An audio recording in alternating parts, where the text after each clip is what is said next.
Φίλες και φίλοι, καλησπέρα σας. Σήμερα είναι η τελευταία μέρα του χρόνου και πριν περάσουμε στις γνωστές ευχές θα ήθελα να σας πω πρωτίστως να είστε υπεύθυνοι, διότι το πρώτο πράγμα που πρέπει να κάνουμε είναι να είμαστε υπεύθυνοι, γιατί άμα είμαστε υπεύθυνοι δεν είμαστε δικαιωματιστές. Μπορούμε να έχουμε δικαιώματα, αλλά πρώτα πρέπει να είμαστε εντάξει στις υποχρεώσεις μας. Μία από αυτές είναι για τους νέους ειδικά, αλλά και για τους υπόλοιπους. Σήμερα που θα βγείτε έξω να μην βγείτε, δεν είμαι ο πρώτος, το τελευταίο θα σας το πω, αλλά όπως κάνανε στην Αμερική, που πολύ ωραία όταν έζησα εγώ τα 3 πιο υπέροχά μου χρόνια, έβλεπα να κάνουν μικροί και μεγάλοι, ήταν ότι σε μία μεγάλη παρέα ή σε 2 μεγάλες παρέες, αυτοί που οδηγούσαν δεν πίναν. Βγαίναν όμως την επόμενη εβδομάδα και γλεντούσαν αυτοί και δεν έπινε κάποιος άλλος, για να πάνε όλοι μαζί σπίτι. Ή παίρναν ταξί. Λοιπόν, και αυτό το θαύμασα. Και το ζήλεψα και το χάρηκα. Και το επικροτώ. Και γι' αυτό και σας το λέω να το κάνετε κι εσείς.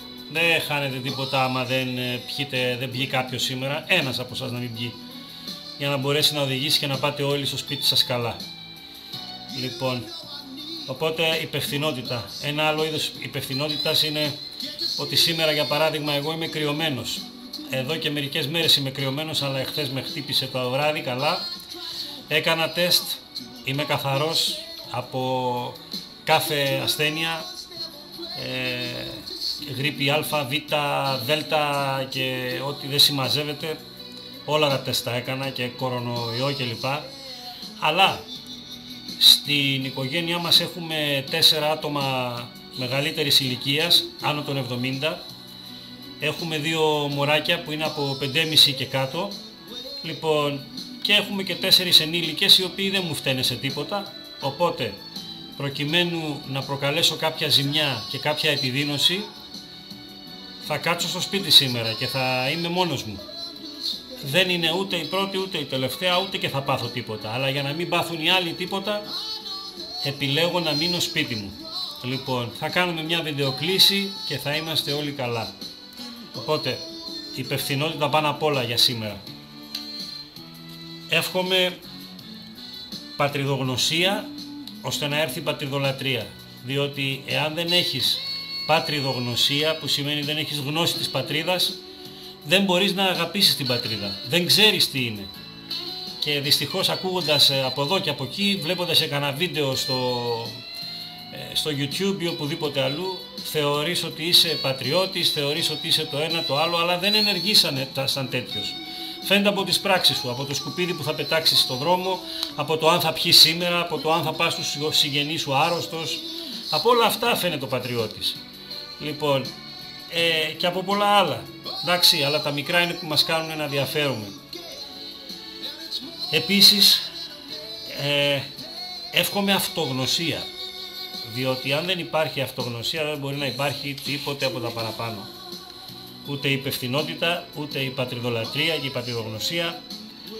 Και δεν μπορώ να καταλάβω πως κάποιοι άνθρωποι τάχα κάνουν εθελοντισμό, αλλά αμείβονται. Είναι διότι δεν έχουν αυτογνωσία. Είναι πολύ βαθύ το ζήτημα, δεν θα σας το εξηγήσω εδώ, αλλά τελειώνοντας, να σε ευχηθώ φυσικά υγεία πάνω απ' όλα και καλή τύχη. Λοιπόν, δυστυχώς θα υπάρχουν και σήμερα δυστυχήματα, δυστυχώς, και ατυχήματα, αλλά εύχομαι ο χρόνος ο καινούριος να είναι πιο φωτισμένος. Το χρειαζόμαστε σαν Έλληνες. Χάσαμε πολύ κόσμο και χάνουμε νέο κόσμο και είναι κρίμα και άδικο για μας και για τις οικογένειές τους, και είναι πολύ λυπηρό να φεύγουν νέα παιδιά από ατυχήματα, να φεύγουν αστυνομικοί, να φεύγουν πυροσβέστες, να φεύγουν πιλότοι που τους αγαπάμε και τους λατρεύουμε όλους αυτούς, διότι μας προσέχουν. Και εύχομαι στις οικογένειές τους κουράγιο και καλή δύναμη και η επόμενη χρονιά να είναι καλή για όλους σας. Πάνω απ' όλα με υγεία, παιδιά. Γεια χαρά.